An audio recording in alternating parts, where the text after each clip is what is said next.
Hello and welcome to this edition of the Angels and Destiny show. Why is this show called this, you may ask? So I'll tell you. The accepted meaning of angel is messenger, and the accepted meaning of destiny is to make firm establish. So my guests and I bring you messages to establish what you need to know in the present. And of course, I like working with angels and the calmness they bring. Now, in a moment, I will introduce you to my wonderful guest, Dakota Earth Cloud Walker. But before that, I'd like to say thank you so much for watching the show live at a later date, as it really means a lot to us to connect with like-minded people.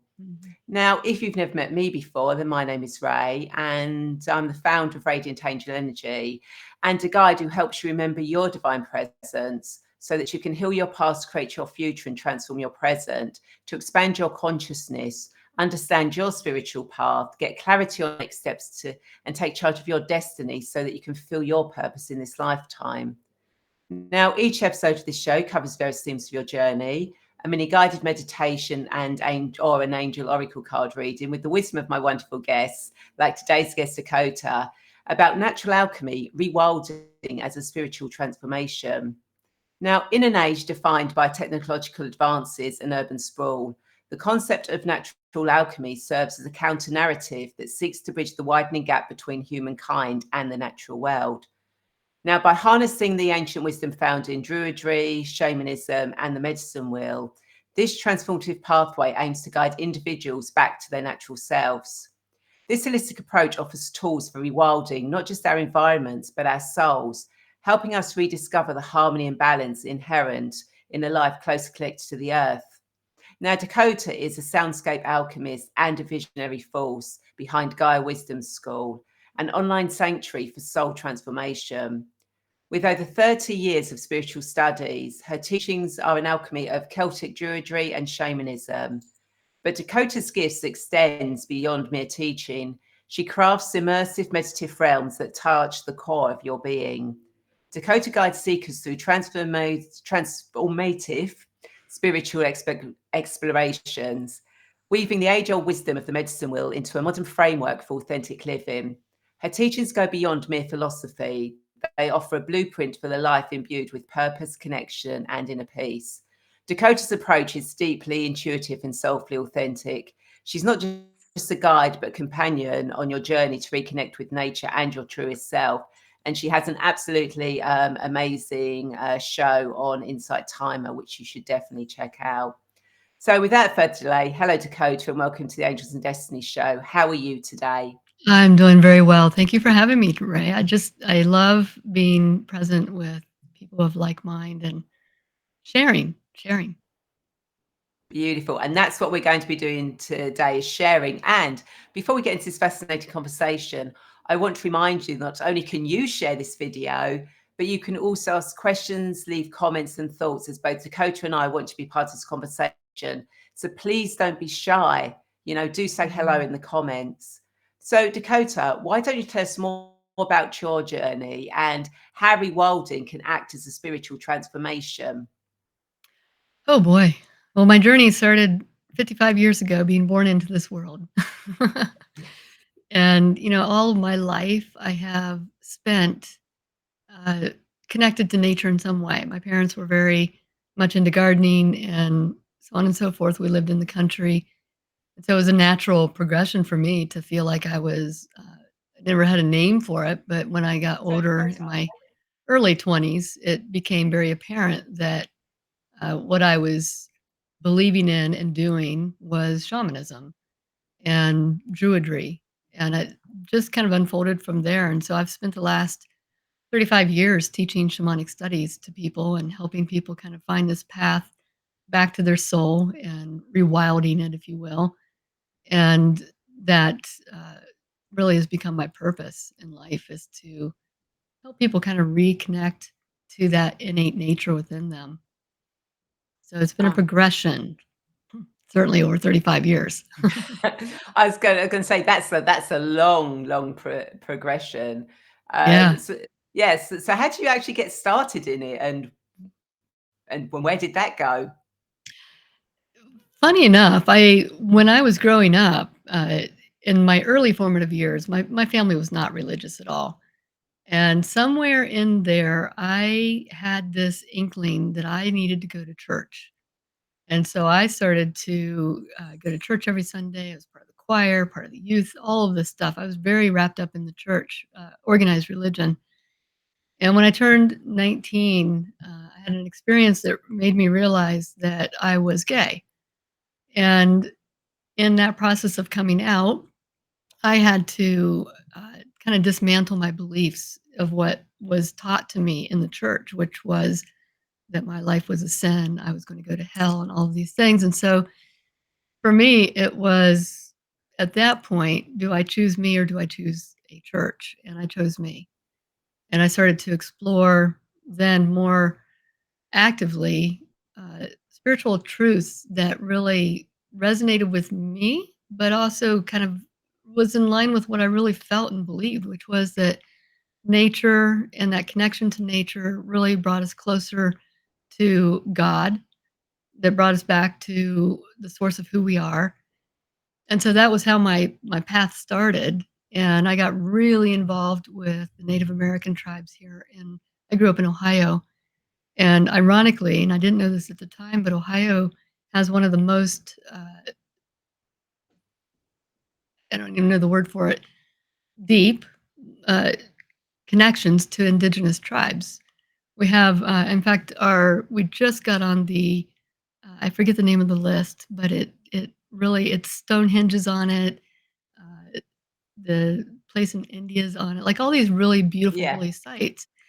And Ohio has a space called Hopewell Mound, made by the Hopewell Indians thousands of years ago, and it just made that same list. Oh, So I have a wow. place 20 minutes from me that is equivalent to Stonehenge, which I just Amazing. got chills. It's like, wow, that's pretty cool.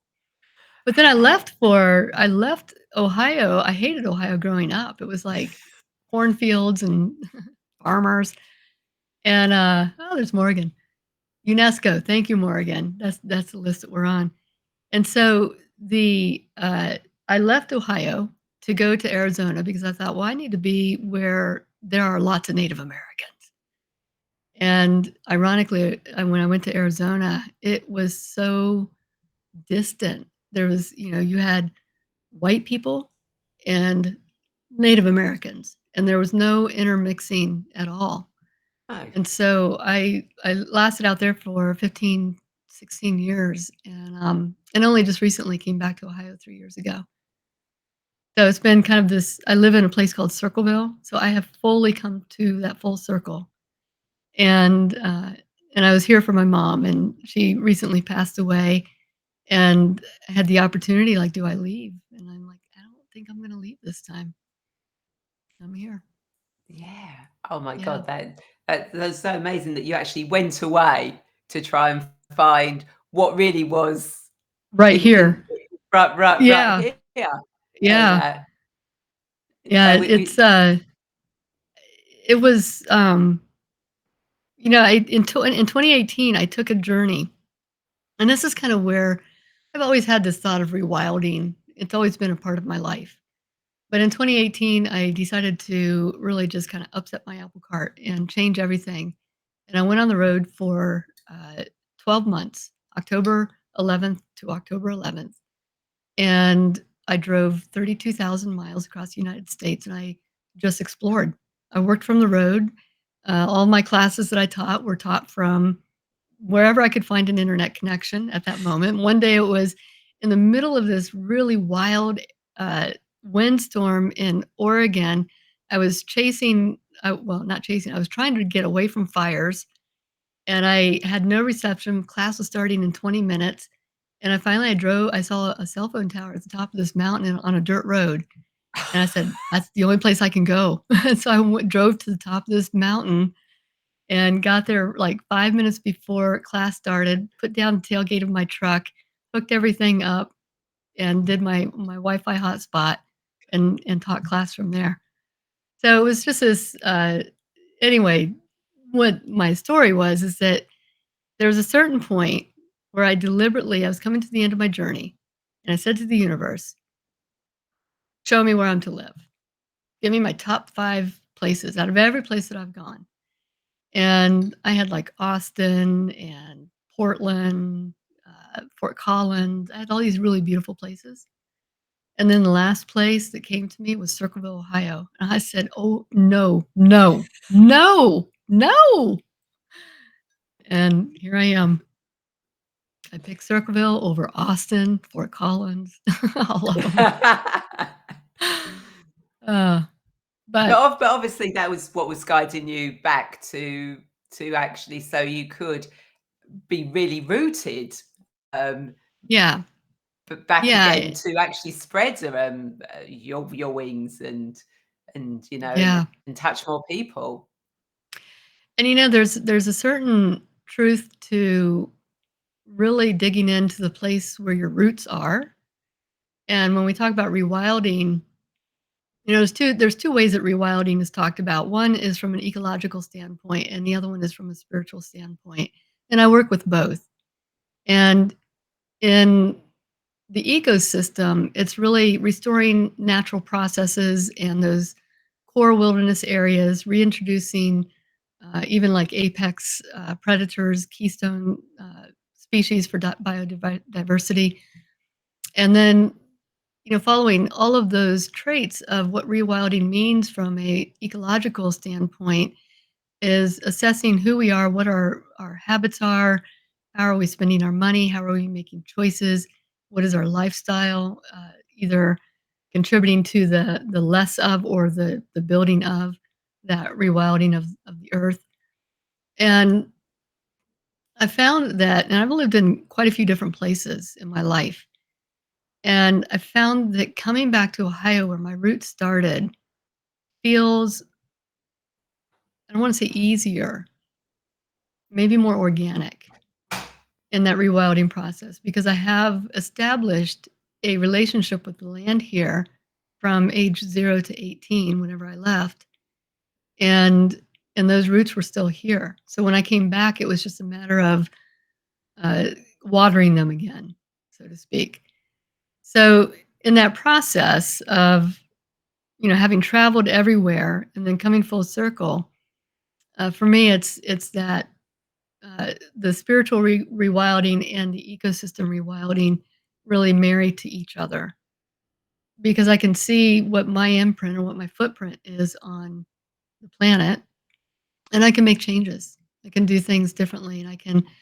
The other thing that I've noticed too is even just being able to identify the changes in my environment from when I grew up here to when I came back 35 years later and understanding those changes. And it's like, whoa, that never used to be there. Or there used to be this really big, beautiful open meadow of wildflowers, and now it's Walmart. And so you see kind of those changes. Whereas when we're in that environment day in and day out, we don't always recognize the changes Mm, because it's like a frog in boiling water. You don't recognize it until it's too late. yeah. And so that for me, that rewilding took on a whole new meaning when I came back to Ohio. But there's so many interesting things about rewilding. And in 1995, I think it was, they reintroduced 25 wolves to Yellowstone National Park. The Yellowstone in that whole area up in Montana, Wyoming, the farmers, the ranchers up there actively kill the wolves, and they became really endangered. So they decided to reintroduce these 25 wolves to see what would happen uh, to the ecosystem. And what happened, they never expected. They were doing it to kind of right a wrong where they eradicated the efforts between 1914 and 1926, where they really killed off all the wolves. And so the restoration of that ecosystem was phenomenal. And it shows how everything is connected. So what happened when they reintroduced them was that the elk and the deer who were overpopulating the area, that became reduced because that's what wolves feed on. Yeah.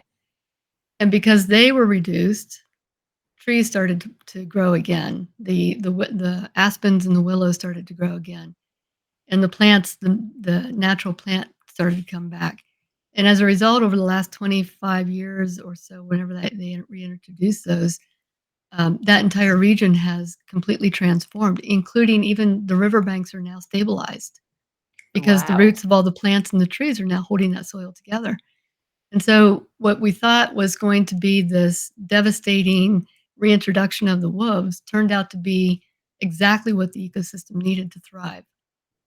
So what we consider, humans consider as being uh, the problem is actually the solution. Yeah. I love that study because it shows how naive humans are. Yeah. That we think we know everything that needs to be done or can be done or that this doesn't need to be here, but when you see that like songbirds and beavers and eagles and foxes and badgers and all these animals started coming back to this environment and they all played their part, that environment thrived. It's really pretty amazing. It Even as a shaman, we travel to the lower world. There's 3 worlds of non-ordinary reality. When we travel to the lower world, it is this beautiful, lush oasis of earth without humans. And, Laura's here. And this lower world is what I would imagine the beauty of this earth could look like if we mm, weren't messing it up all the time. yeah. And Yeah. not just in, when I traveled, and even now, I'm a soundscape artist, so I'm always looking for and I'm always listening to sounds in my environment. And when I record, I have to consider all the sounds that are gonna come across in that recording. Lawnmowers, the hum of the air conditioning units, and there's really so few places that we can go to feel and hear just pure nature or see the Mm. stars.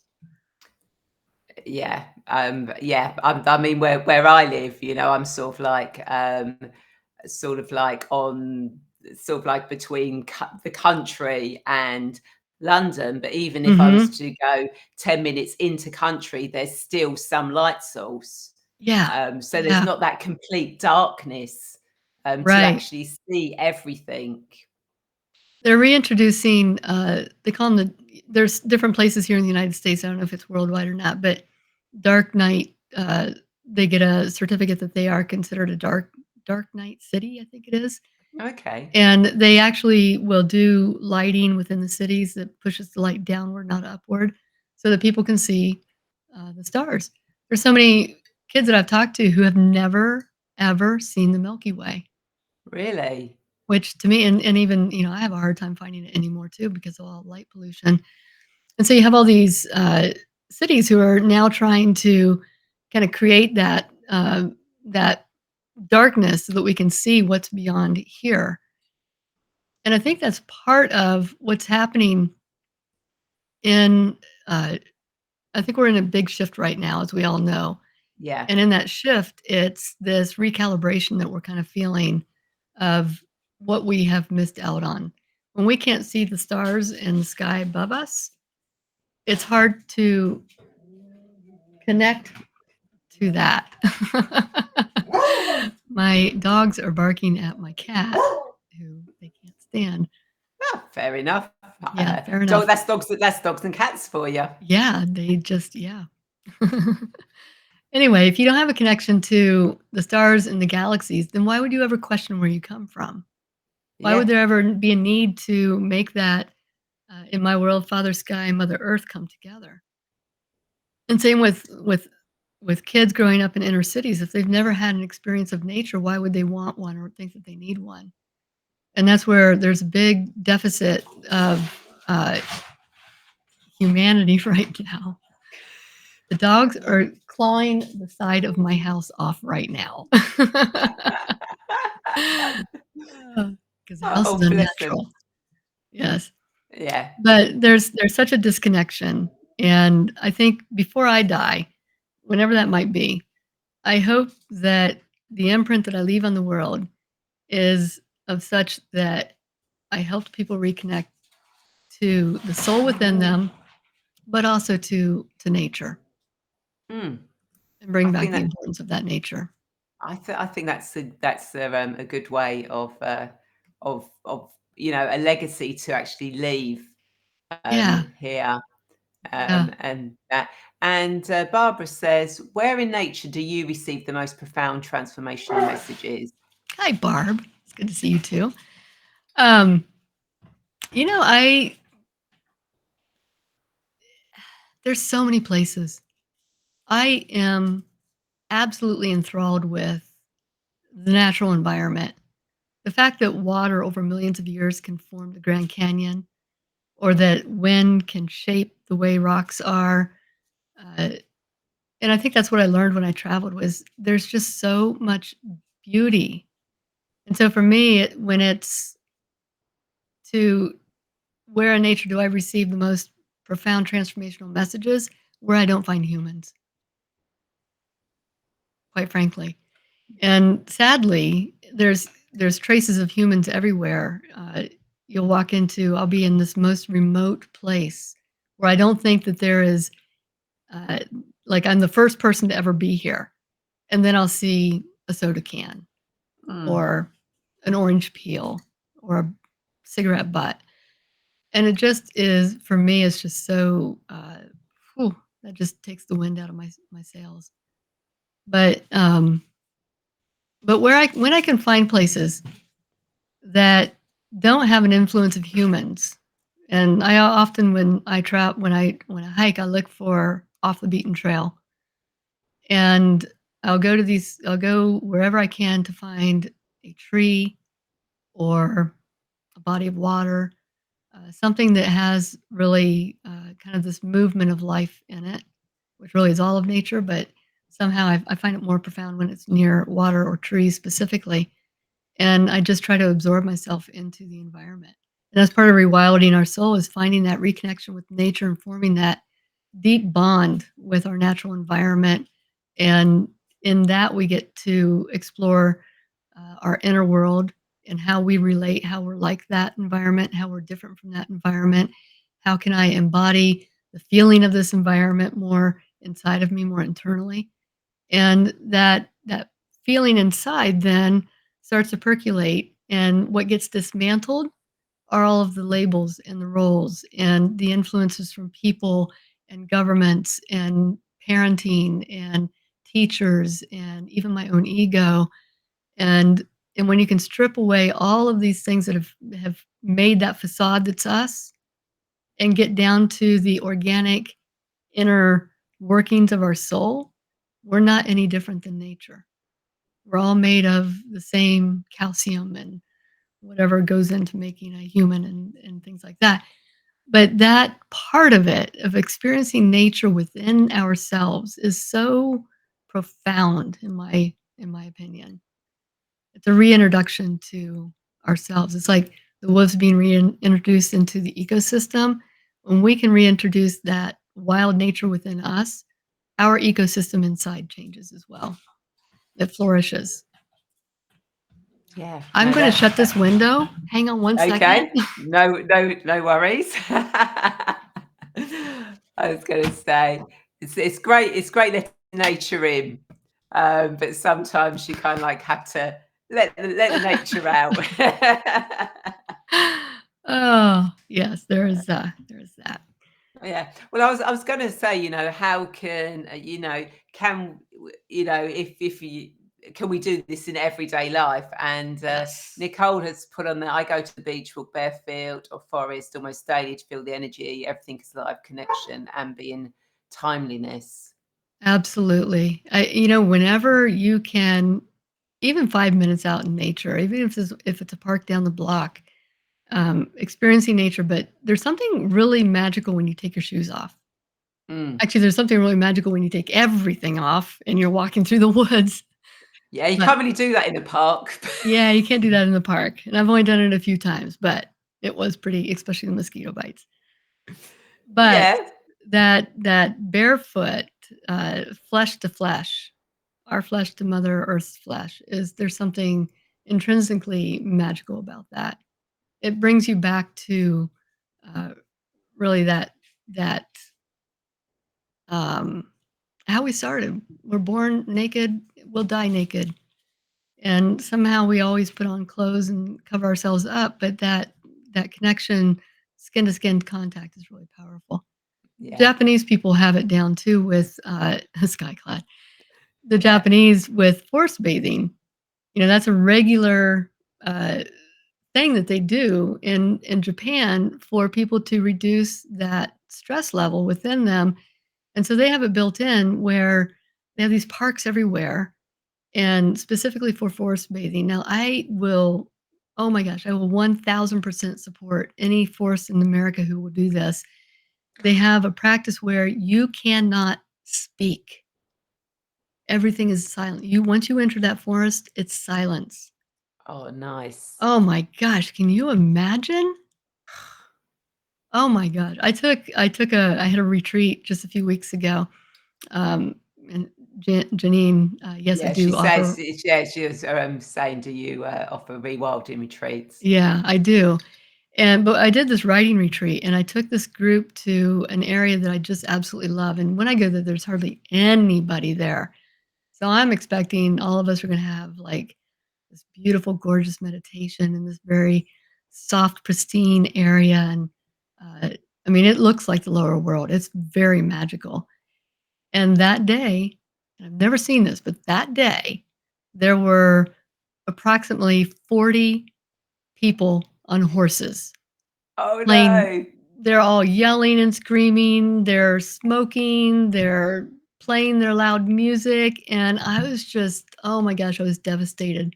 I'm like, "Really? Come to the forest and just experience the exquisiteness of silence once in your life, and you'll never Yeah. want to go forest bathing again without silence." Yeah.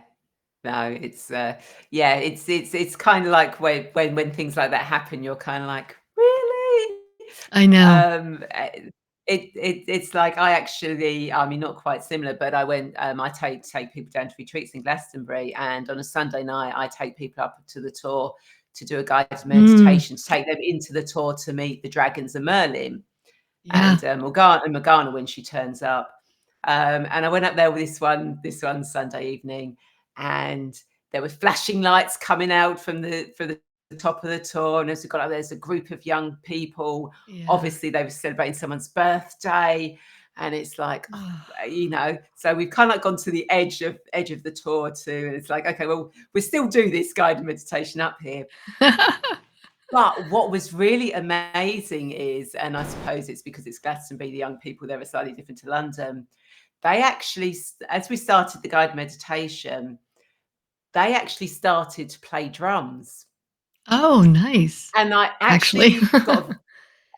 I actually got a sound recording, and I've got a bit of it on my Glastonbury Retreat Facebook page, where you had the drums, and they were sort of like chanting as well, and you Yeah, had a dog howl, and it tied in exactly yeah. when we literally got in, and we'd met with the dragons and Merlin, and it just all blended so well together, and it was like, okay, maybe it wasn't so bad that they were up here. That was a happy happenstance right there. Oh, That's your guides working to make sure you have the environment that you need. My guides must have taken exactly. the day off. Yeah, yeah, yeah, Yeah. they must have gone, "Ah, well, we know just coach can cope with this. We'll do that." Karen, not quite sure, do you have a suggestion? A suggestion for Oh, I have what? lots of suggestions. Uh, and maybe she means for rewilding. Um, Yes, that's probably what it that's probably what it, yeah, yeah, that's probably what it yeah, is. Yeah, and so do you have any suggestions for I rewilding? do. I have lots of suggestions for rewilding, and part of it's what we've already talked about is just get outside. Even if it's 5 minutes by the tree in your yard. And this is the other thing that I think people miss out on is we think we have to go someplace really far away Mm, to experience nature and its originality or as organic as we possibly can. And while that's nice, we can't feasibly do that every single day. And so I tell people in my classes, pick a tree that is within your vicinity that you can easily walk to. The closer, the better. And spend 5 to 15 minutes with that tree every single day and get to know it like you would a friend. Just and it's not about going out the first day and, like, wrapping your arms around the tree. You would never do that to a stranger. At least I hope not. You No. would take the opportunity to get to know somebody first, you'd have conversations, you would listen to them, you would respect the space between you and them, and then as the relationship got closer, then you would feel connected, and then there comes the embodiment where, you can hug them and tell them all your big, dark, deep secrets and things like that. So, if we do that with trees and have that same amount of respect, give them space. I like to when I start to get to know a tree, I look up at the canopy, and where that canopy kind of stops, I stop because Mm, that's its circumference. yeah. And then I'll spend some time just observing and watching it. I watch what animals are interacting with this tree. What are the plants around it doing? Are there any dead branches, or how is the tree being supported? Are there offshoots of this tree? I get as much knowledge as I can about the tree that I'm looking at. And then I go internally and I start to do some meditation of connecting with that tree, with the energy, feel the roots beneath me. And then I'll move. Every day I move a little bit closer and closer and closer until I feel like I've established the relationship enough that when I go out there and something has shifted or changed, I notice it right away. Mm, And when you notice something like that right away, then there's a couple of things. You have one, you know that you've established that relationship, but then you also have an opportunity to fix something if it's gone wrong. I had a tree that uh, I'm watching it daily right now. It's almost like somebody came and scraped the bark. oh. It's but it's actually it's a I think a disease for the ash trees. And Ah. so I'm just watching it, but I can notice when it starts getting bigger and bigger, and I know that once it gets to a certain point, I need to call somebody to have them. They have these injections that they do with these trees to offset the parasite. But nobody would notice that unless you spend that time getting to know the tree. And that's true for any element in nature. I am an avid kayaker. I've spent many years as a kayak guide, both whitewater and ocean kayak guiding.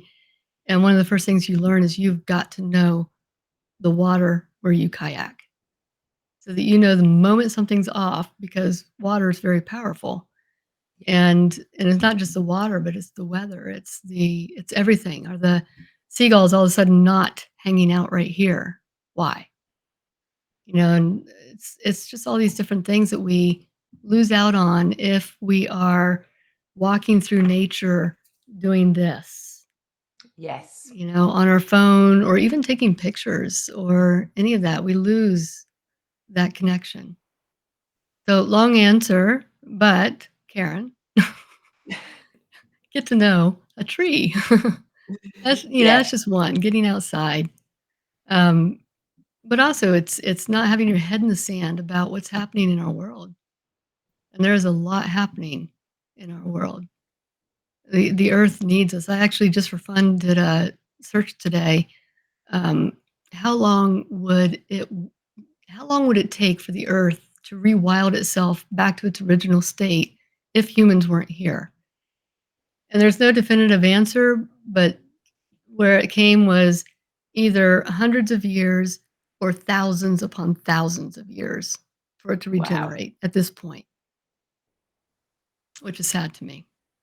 Yeah, that is really quite Yeah. sad that it will take um all that time. Um although although when you think about it, sometimes some things, on a microcosm, it doesn't take so long because I remember the things when we had that when we had to have those lockdowns Yeah. and how nature suddenly sprung into life in places where it hadn't been there for such a long time, and litter wasn't there anymore. Yeah.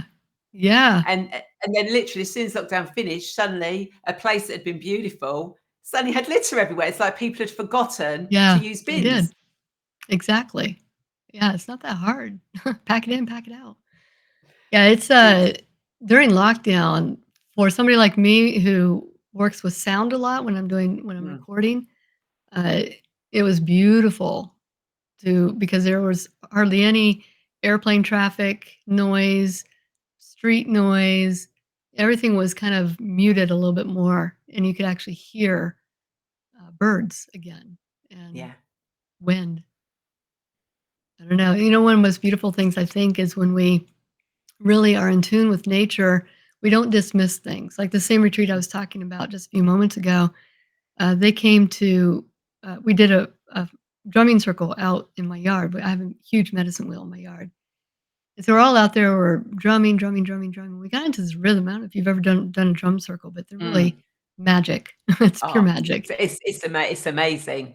It is. When you get into that sweet spot where everybody suddenly clicks. Yeah. And so we got to that sweet spot and we're holding it. We're just drumming, drumming, drumming, drumming. And then we organically just stopped. We were listening and this big gush of wind. I have this all on recording. This big gush of wind came through the tops of the trees. And we have several black walnut trees in our yard. And all these black walnuts started falling. Boom, boom, boom, boom, boom, boom. It was almost like Wow. the air gods were coming through and saying, "Thank you, thank you." It's like, oh, it was so magical.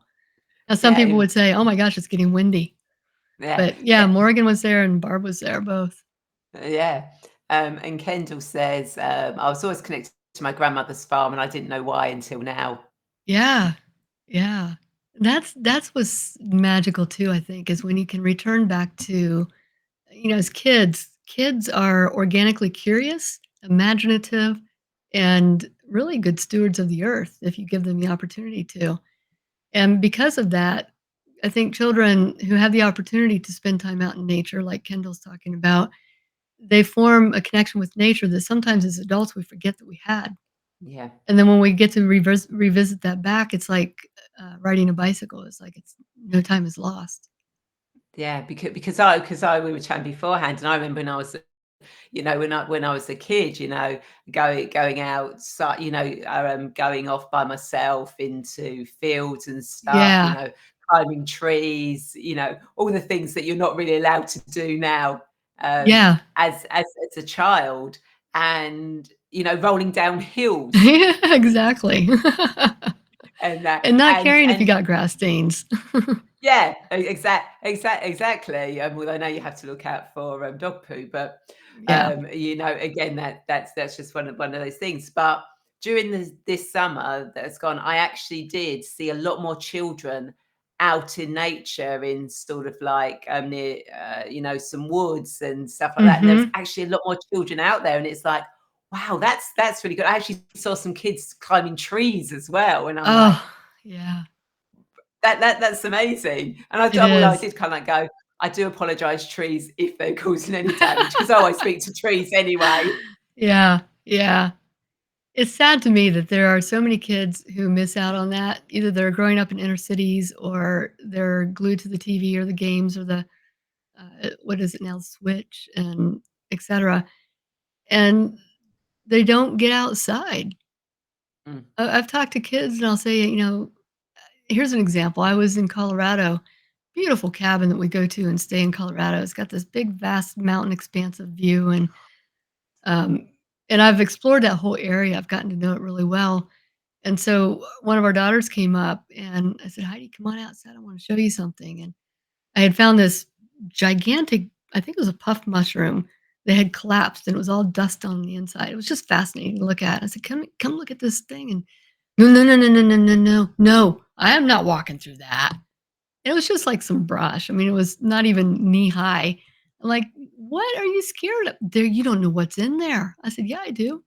There's nothing in here that's going to hurt you. There are no snakes. Well, there might be snakes and spiders, but they're not going to hurt you. She would not go past the designated driveway 5 feet into a grassy Oh, area to see something because it's been instilled in so many kids that things are dangerous. yes. Mushrooms are dangerous, or this is dangerous, or you're going to get eaten by an animal, or whatever it is. And when you live in that kind of fear, I've talked to people who also live in that area, and they're like, "Oh no, no, no, I don't go out there. Might be bears." Like, what if there is a bear? take a picture. Yeah.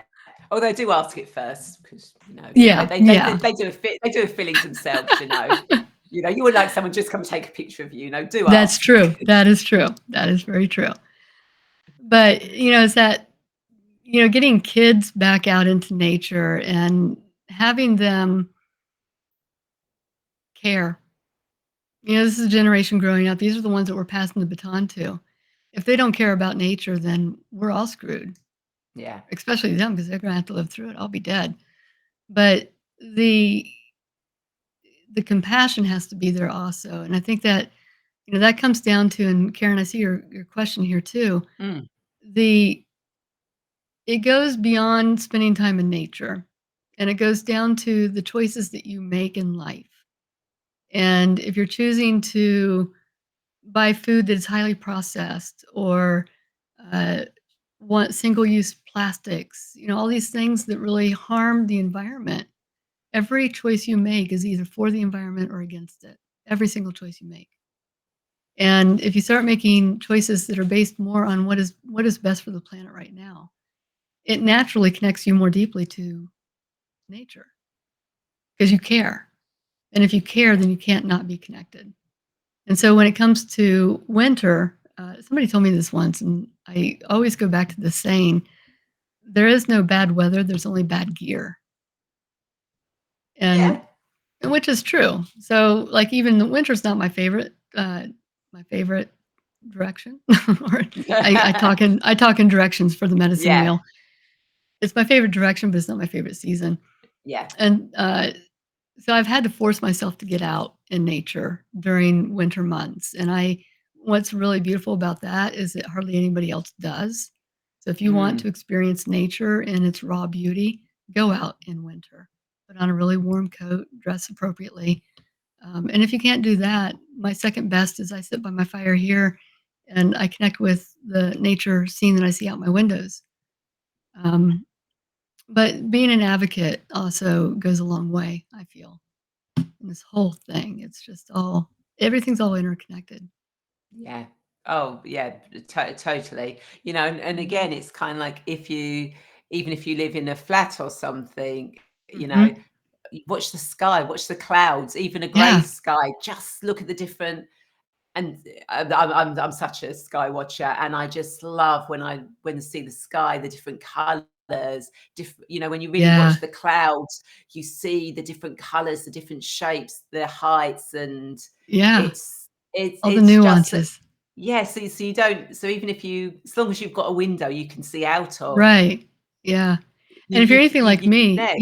you decorate your entire house with sticks and rocks and feathers and And moss and all kinds of plants stuff. and Yeah. flowers and yeah. Yeah. I have so much nature. If I ever die, all they have to do is just open up the windows and throw things outside. And that'll eliminate half the house right there. But, yeah, I bring nature inside as much as possible because that keeps me connected, Mm. and not always, yeah, I like stones that you buy at stores, but what's more meaningful to me are my rocks that I've found on my journeys because Yeah. I have a relationship with it. I have a story, and so, I'm and that's the other thing about when you're collecting things in nature, just for all of our viewers, you always wanna ask first. You don't just blatantly Yeah. take from a place, and it's asking internally, "Can I take this from this environment, this ecosystem?" Because every piece of nature has its own unique ecosystem. That rock you're picking up, there's a multitude of bugs that have homes underneath that rock that really rely on that rock to be there. So you always ask. And if you get any type of intuitive no, you leave it and you thank it. Thank you for telling me that. But if you get a yes, then you take it mindfully and with reverence, and you always leave an offering, gratitude of offering. And if I know that I have disrupted an ant hill or a bug colony, then I'll send energy and ask what it might need. Maybe it's to be covered up with leaves or something like that. But um, which is a whole other thing. We have this really weird thing that we feel like we're in this right now with fall. You have to blow all your leaves into a pile to either I be burned or know. picked up. It's like that's like the best compost in the world. And so I was telling Wendy, my wife, I said, I think I'm just gonna leave the leaves on the yard this year because I want the front yard to regenerate. The soil's dead from our previous owners using pesticides. And she's like, "Oh, but the neighbors will get really pissed at us."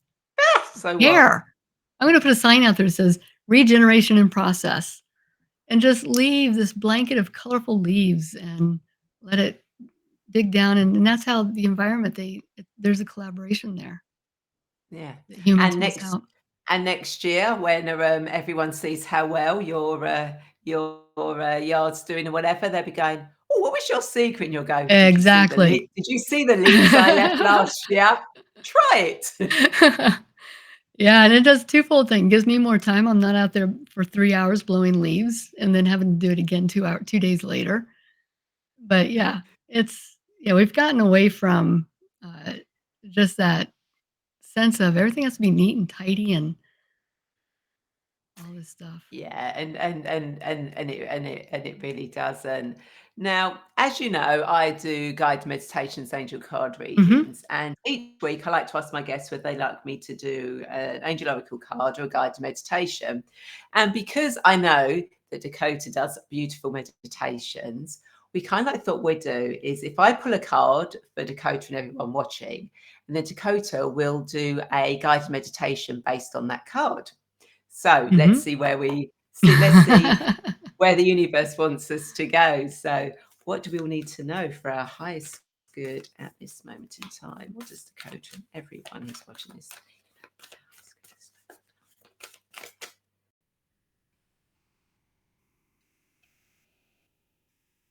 Okay, so we have breaking trail, a breakthrough is at hand. A breaking trail. Oh, there we go. What deck is that? That's beautiful. This is Denise Lynn, Oh, Sacred yeah. Traveler Oracle cards. Yeah, I like Denise Lynn. Okay, breaking trail. All right, y'all ready for a meditation? We don't Don't know do if my we viewers are, but I am. do we have, the ability to play music at all? Probably not, no. Okay, It'll probably be a little bit, okay. distracting. All right, then Ray, you get to sing.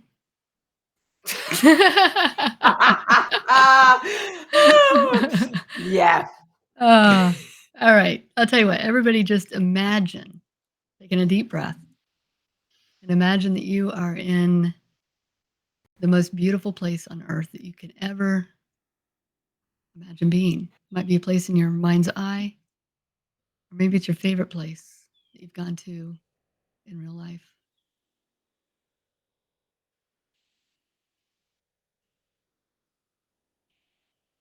And as this place starts to come into your view,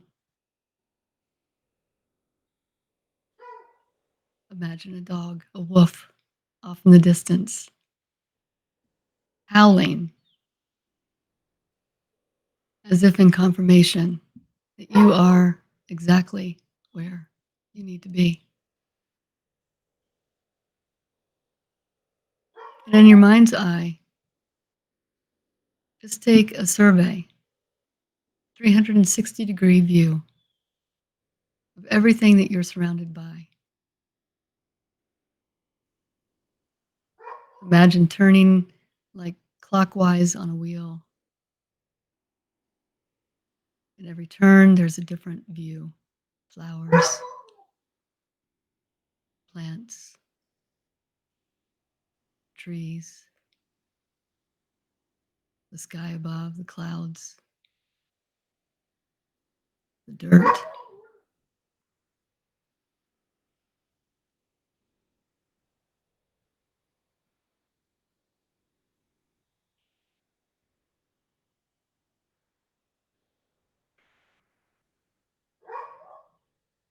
And now I want you to bring into your heart and into your mind space what is the one breakthrough that you need to have in your life right now?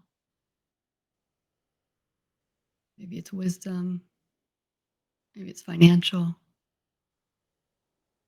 emotional.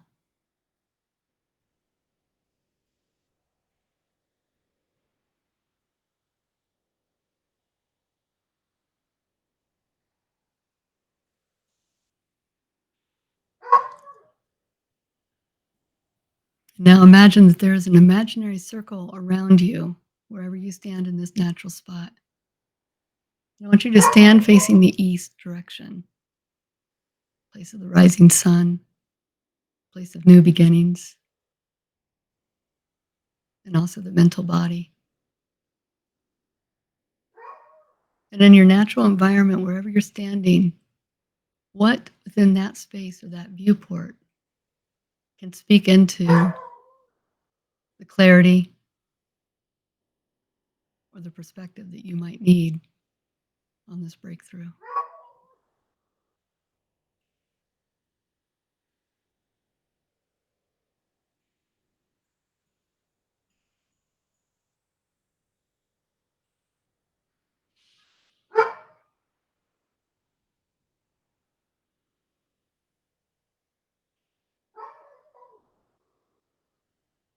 And then turning to the south, and imagine just opening your eyes and whatever your eyes land on first. And then noticing the relationship of everything around it to that one thing. How does that speak to your emotional body or your creativity or the vibrancy in your life?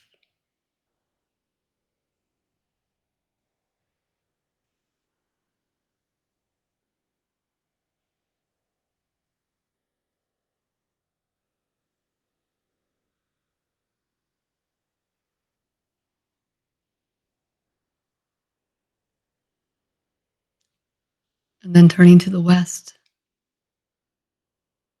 place of transformation, rebirth, death, and gratitude. Scan the environment from this direction for more information and wisdom about what blocks you from this breakthrough, what stands in the way.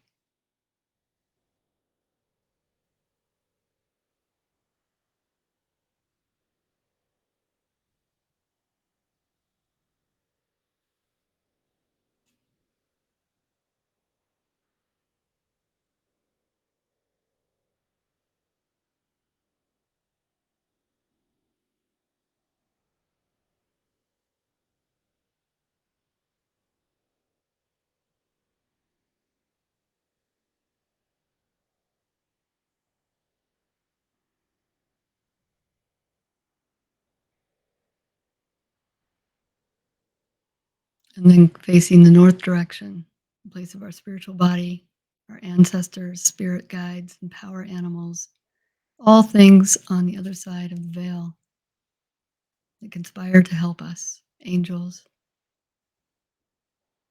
gods and goddesses. And before you, in this wild space, appears one of your guides or ancestors. And they hold up a mirror to show you what your pure, wild self looks like. Living unafraid, uninhibited, and unbound.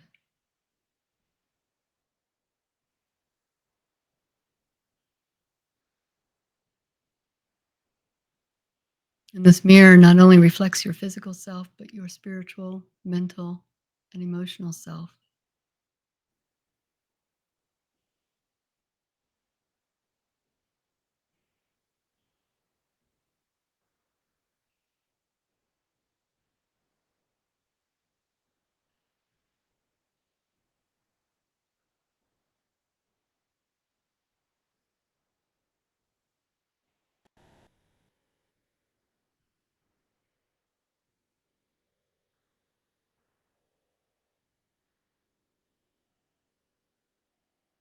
And then being mindful of the center of the wheel that you're standing in right now, feeling Mother Earth beneath your bare feet, feeling her soil, her flesh, and feeling that grounding force energy. And I want you to imagine kneeling down, placing your forehead against her skin. and feeling that deep, deep hum of Mother Earth reverberating through every bone in your body.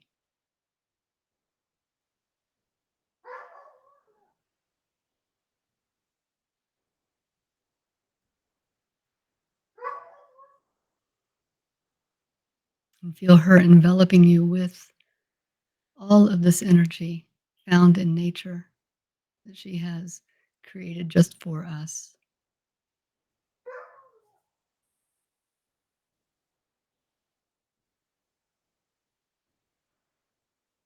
And then imagine rising up, hands outstretched towards Father Sky, and feeling the energy of all of the beings on the other side conspiring with us.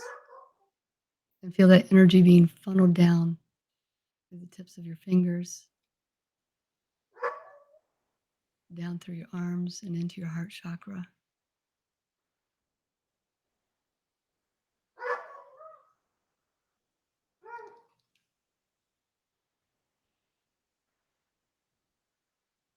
And then hands on your heart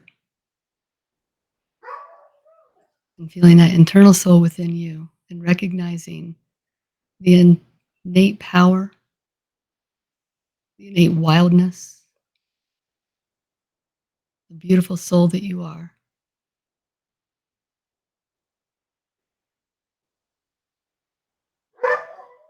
And acknowledge that you are the conduit between Mother Earth and Father Sky. That you walk this trail mindfully, soulfully, with reverence, with gratitude.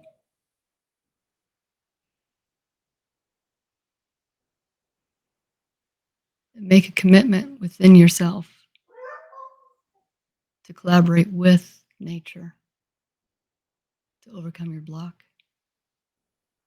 and to become your wild self once more. Aho, Mitakuye-oyasin. Aho.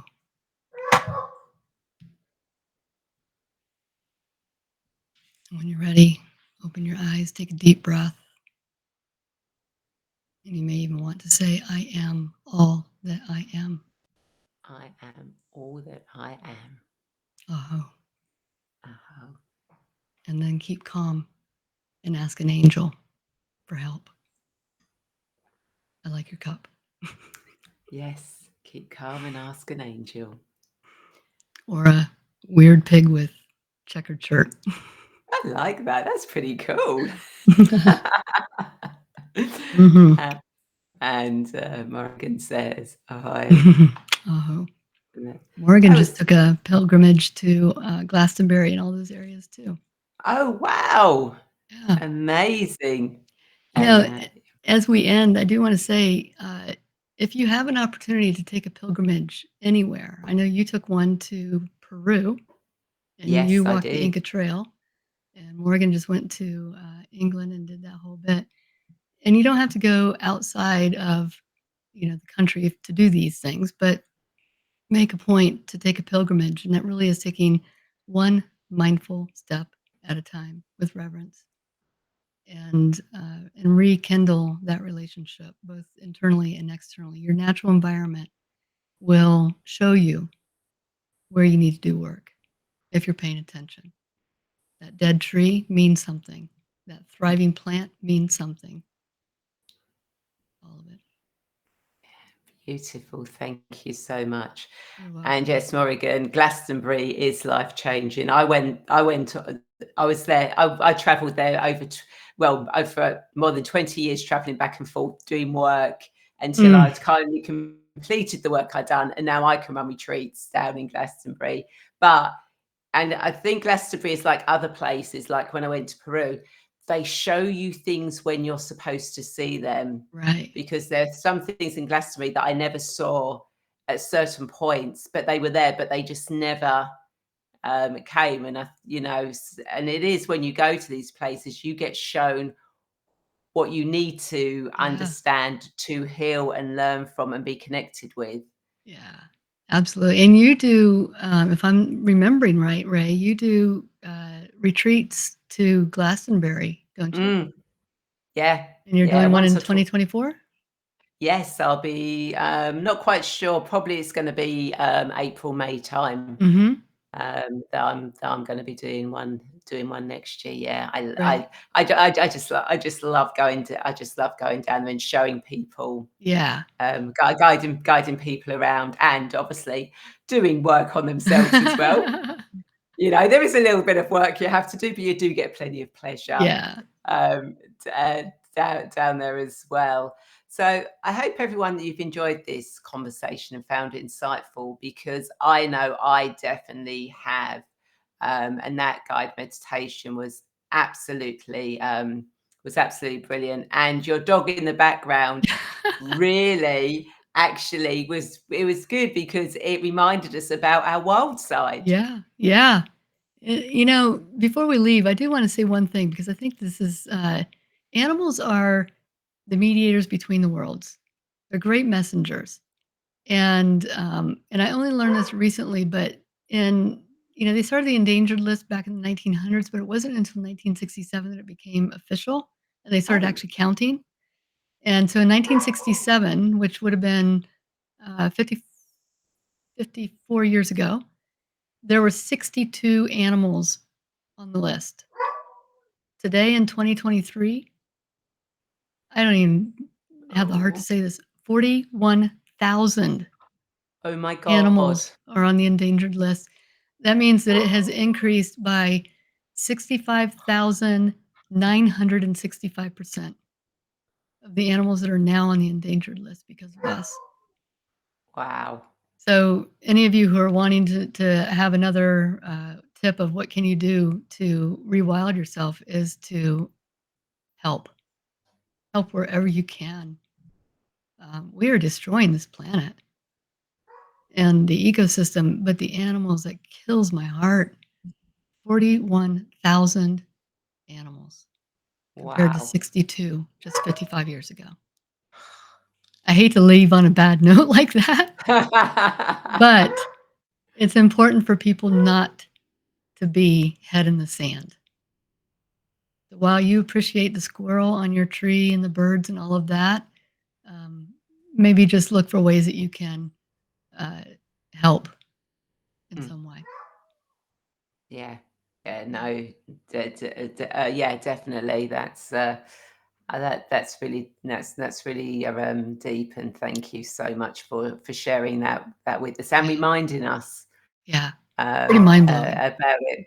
Yeah, it totally is. And Yeah. when you think about how it's so increased, it's just, yeah, it is just crazy. Yeah. So I know I put some details in the chat earlier, but if people want to Mhm. connect with you, Dakota, how do they do that? What's the best ways? First, check out my website, and we've got a lot going on. We've got classes, and I'm just about to open up a community space that's free for anybody. That's where my students use right now to take their courses, and they have their own community. Uh, I'm also on Insight Timer just about every week doing a live meditation. This next week, we're on the 30th, I think. I'm doing one on the dark goddess. So it's going to be kind of about facing your shadow self and coming into your light. Um, so show up for that. It's free for anybody, and it's a great way to get introduced to my work, and at least as a soundscape artist. And then beyond that, I have over 175 meditations that I've recorded that are now in my soul shop. And Yeah, so, she's done a lot more than me. I've got a long way to go to get to have that many. I've been doing it a while, so I've got stock in there somewhere. But yeah, it's a lot. Yeah, I've got quite a lot where I do sort of like my meditation evenings and my afternoon tea with the angels and that, and I record them live because they're all channeled, etc. But I need to Yeah, sit down and actually re-record them so that they yeah, sound better, and it's just getting myself to focus on and do that and get yeah. them on Inside Tire and YouTube and everywhere else I'm that I need to. I'm remixing a lot of my older meditations right now, for that same reason. The sound was not I didn't have a sound room and all that when I was first starting, and there's some meditations, if you know about it ahead of time, you'll hear it, but my dog is farting next to me and snoring, and people are walking above me in the upstairs, and I used to get so mad at my partner and be like, "Why are you stomping on the floor? I'm down there recording." She's like, "I'm not stomping, I'm just walking." I'm like, "Oh." So now I have a recording studio in my house, and it's soundproof, and I do all my recordings down there, and it makes a huge difference. Huge. Yeah, yeah, Yeah. I can imagine, it would do. I have to do it at night in my bedroom with all the doors closed. Yeah, yeah. Just to make Exactly. sure there's no. So thank you so much, Dakota, for sharing your wisdom, Thank and you, Ray. thank you everyone for watching and for joining the conversation. Yeah. It's been absolutely brilliant that you joined in the show. And of course, if you are now ready to remember your divine presence and step onto your spiritual path, multidimensional path, then please feel free to reach out and connect with me, especially if you feel lost, confused, stuck, or alone, as we can see where you are now and how you can move forward to actually take charge of your destiny so that you can spread your wings and soar. And of course, you can receive a free future life progression recording to discover your destiny by seeing into your future to get guidance and clarity that you can use in your current life, as well as a couple of other free gifts by signing up to my email list. And also, you can find out more about my Angel Wings membership, which will help you come out of your spiritual closet and enjoy creating a life on your terms by visiting my website, Radiant Angel Energy, and becoming part of a beautiful community where we all support and help each other so much. And again, I'd like to thank you all so much for watching. And I'd like to invite you to share this video, as I'm sure there are more Mhm. people who feel lost, want to get clear on their destiny, just like you, and listen to Dakota's wisdom.